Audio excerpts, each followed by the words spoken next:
Ladies and gentlemen, good morning and welcome back to our channel once again. And it is my hope and prayer that the video is going to find you guys in good health. Personally, I am fine, as you can see. Kisumu is fantastic. And maybe you could also let me know where you're watching the video from, the county or the country, in case you are out of the republic. Ladies and gentlemen, can Raila Amolo Odinga rescue William Samoei Arap Ruto from humiliating defeat in 2027? That is the question I want us to answer in this particular video. But first of all, let us begin by looking at the political realities in the Republic of Kenya today. The first political reality in Kenya is that William Ruto has lost the mountain. Mount Kenya gave William Ruto over 3 million votes during the last election, which means without the mountain, William Ruto would not have been the president of the Republic of Kenya. But the mountain is now gone, which begs the question, where will William Ruto get the votes to recover or to cover for the loss in Mount Kenya? That is where Raila Odinga is coming in. The second political reality is that Mount Kenya is also likely to sponsor a candidate in 2027. And that candidate is either going to be from Jubilee Party or Rigathi Gachagua is going to be a presidential candidate. For those who've been following the political development in the Republic of Kenya, you can easily conclude that William Ruto has parted ways with his deputy, and the two will not go into the next election together. And should Mount Kenya sponsor a candidate, what will be the implication on William Samoei Arap Ruto? Again, that's where Raila Odinga comes in. The third political reality in the Republic of Kenya is that Raila Amolo Odinga might not be on the ballot in 2027. Raila Odinga might be in the African Union as the chairman if he'll be successful. The question is, in case Raila Odinga is not on the ballot in 2027, who will secure or who will inherit his voting bloc? I'm talking of ODM. Will Kalonzo Musyoka inherit the voting bloc, or will William Ruto inherit the voting bloc? Again, that's where Raila Odinga is coming in. I was talking to someone who is very senior within UDA party, and he told me that for them, they've agreed that Mount Kenya is drifting away from them. And therefore, the only hope they have is for Raila Odinga to go to the AU. Then after Raila Odinga going to the AU, then now they can figure out how to win the support of Raila Odinga's strongholds, because they believe that without Raila Odinga in the picture, William Ruto will have a better chance of defeating the other presidential candidate. The fourth political reality is that Azimio la Umoja One Kenya Alliance will also sponsor a presidential candidate in 2027. But the question is Azimio going to stick together? But one thing I know is that the name Stephen Kalonzo Musyoka will be on the ballot in 2027. As a matter of fact, there has been speculation that Kalonzo Musyoka might team up with Rigathi Gachagua. But the political reality is that Azimio la Umoja One Kenya Alliance, that is Kalonzo Musyoka and Eugene Wamalwa, might also run for the presidency as a ticket. That is a political reality. And again, Raila Odinga comes in there. Will Raila Odinga support Kalonzo? The last political reality, which is also emerging, is the Gen Z factor. You see, I'm talking of William Ruto being saved by Raila Odinga in 2027. But in Kenya today, the Gen Zs have also emerged as a factor. They are troubleless, they are leaderless, and they are focused. They know what they want. They cannot be dictated to, the Gen Zs. Again, can Raila Odinga persuade the Gen Zs to vote for William Samoei Arap Ruto? So in this video, I want us to figure out whether Raila Odinga can actually salvage William Ruto in 2027.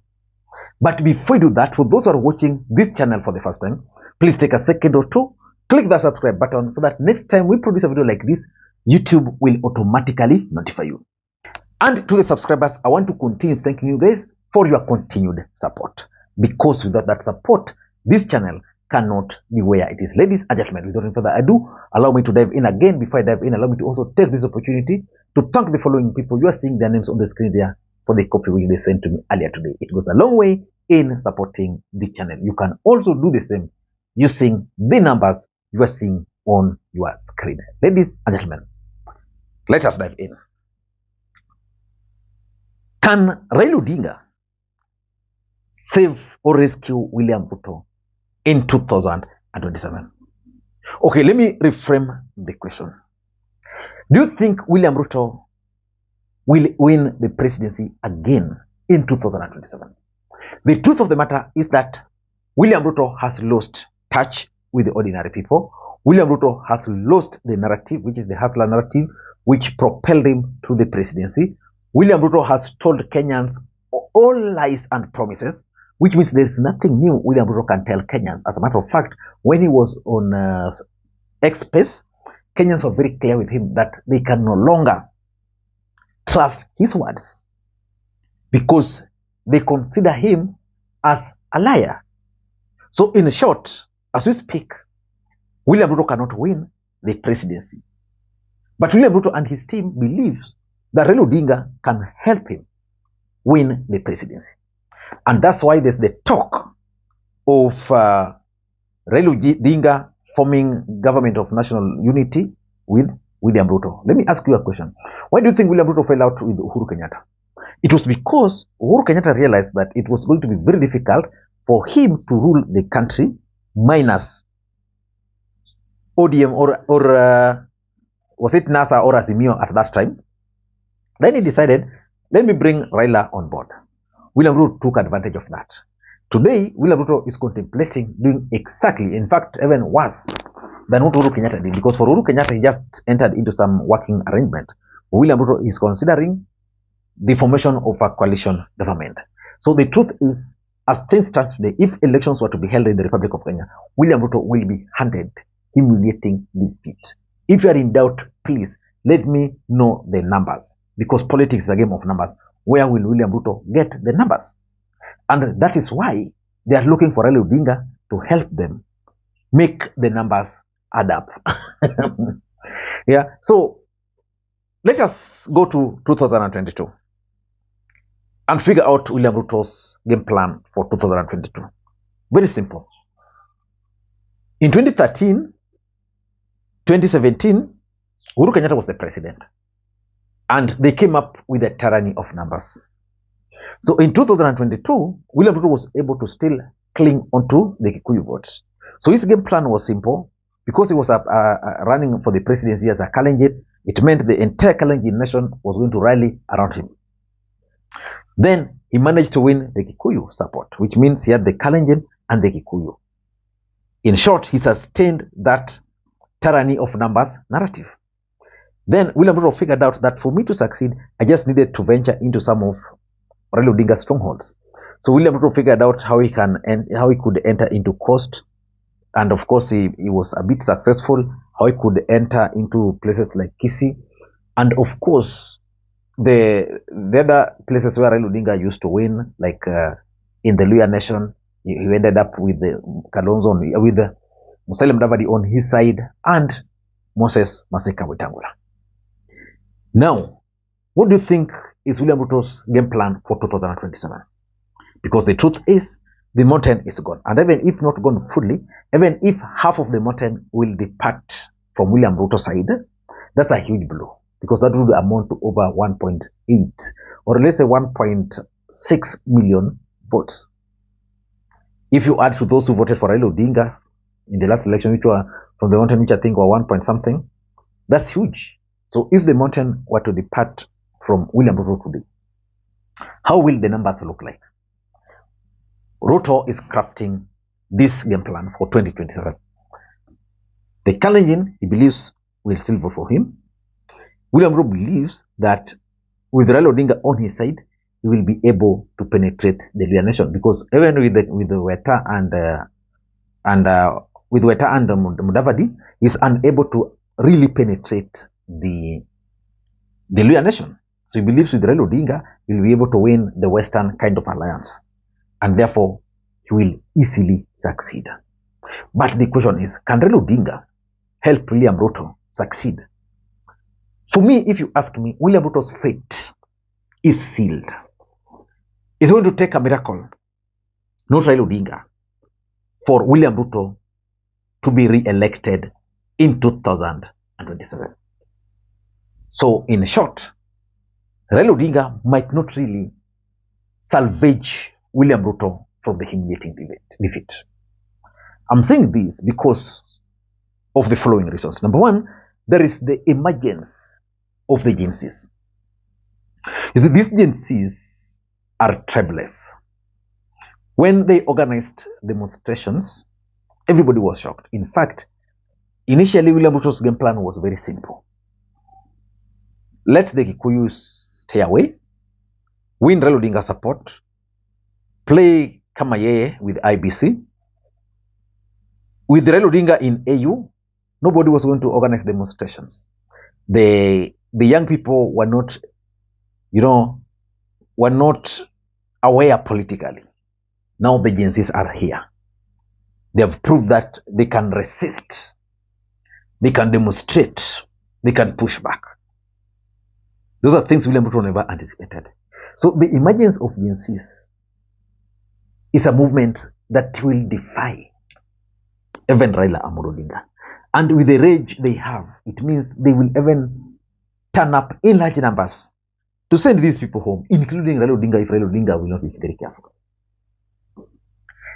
Number two, the rigging schemes will not work. You see, elections are normally a perceptual game. But do we normally have a free and fair election in Africa?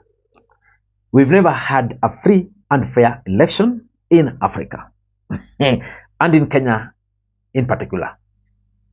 But now we are talking of a new generation of voters called the Gen Zs. They are now politically aware. Then you'll employ the use of technology. Then they're ahead of you as far as technology is concerned. So which means they'll thwart. These guys can demonstrate. These guys will be monitoring everything just the way they've been doing for the first time. I doubt if anybody will succeed with the rigging, if that is going to be the plan. It won't succeed. Number three, Kenya Kwanza as a government has failed. And because of the failures alone, William Ruto will go home. I was just going through the dailies today and I was reading that out of the 78 affordable housing projects in the Republic of Kenya, only 2 have been completed. And those 2 were initiated during Uhuru Kenyatta's regime.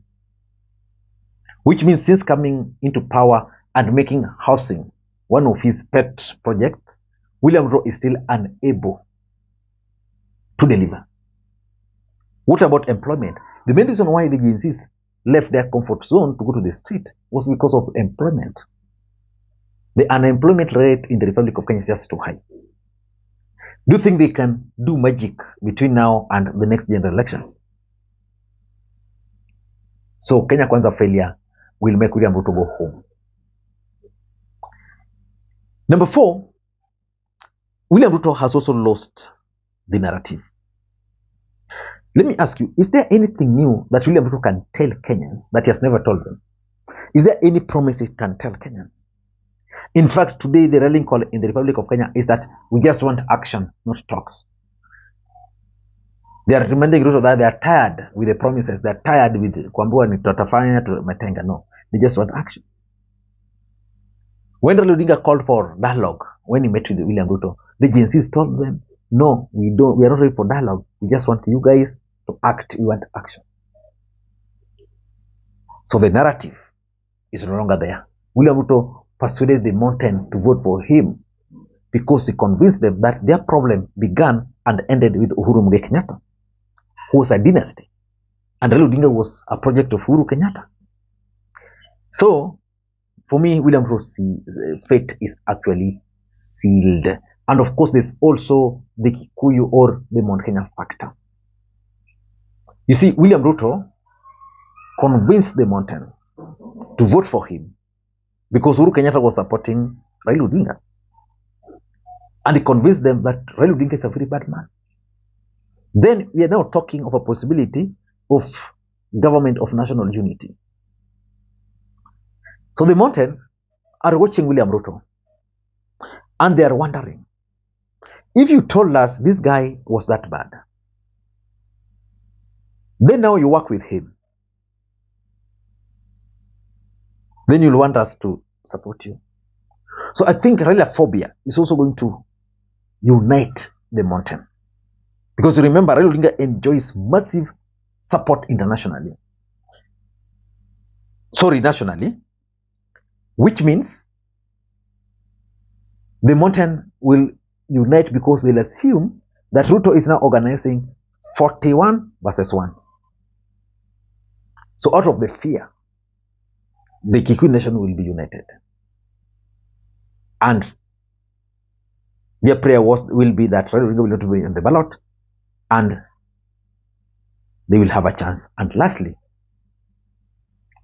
the rage, the Gen Z range. And lastly, the rage. The rage is still on. Gen Zs are still very bitter. They are still very bitter. That is a fact. And the question is, can they sustain that rage until the next election? If you ask me, it will be very easy for Gen Zs to sustain it because they are on Twitter, they are on TikTok. They talk about the same things every single day. They create content on the same subjects every day. They are creative enough. They are technologically savvy. So which means they can literally sustain the rage.